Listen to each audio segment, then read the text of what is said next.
আসসালামু আলাইকুম।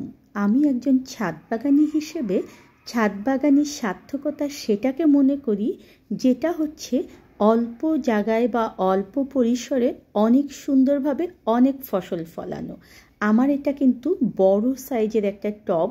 আমি সিমেন্ট দিয়ে এই টবটাকে বানিয়ে নিয়েছি, আর এই টবের মধ্যে আমি এই অল্প জায়গার মধ্যে অনেকগুলো সবজি করেছি। বাঁধাকপি, ফুলকপি, ওলকপি, আমি এখানে পালং শাক করেছি, সরিষার শাক করেছি, ধনিয়া পাতা করেছি এবং আমি এই অল্প জায়গার মধ্যেও কিছুটা পেঁয়াজ লাগিয়েছি এবং সমস্ত কিছু আমি সুন্দর মতো এখান থেকে দেখুন যে ফুলকপি দেখা যাচ্ছে, বাঁধাকপি দেখা যাচ্ছে, এখানে শালগম বা ওলকপি যেটাকে বলা হয় সেটা দেখা যাচ্ছে এবং প্রতিটা সবজি দেখুন যে ভালো মতো এখান থেকে খাবার পাচ্ছে।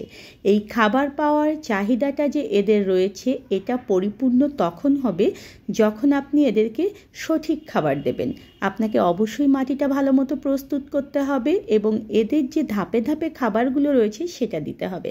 আমি সব সময় ন্যাচারালভাবে সবজিগুলো ছাদ বাগানে ফলানোর চেষ্টা করি, আর সেই কারণে আমি মাটি যখন প্রস্তুত করি তখন গোবর সার, মাটি এবং কিছুটা রাসায়নিক সার দিয়ে মাটিটাকে প্রস্তুত করে নেই এবং পরবর্তীতে খোল ভেজানো পানি এবং সবজির যে ছাল রয়েছে আমাদের কিচেনের সেটা ভিজানো যে পানিটা রয়েছে সেটা এখানে দেওয়ার চেষ্টা করি।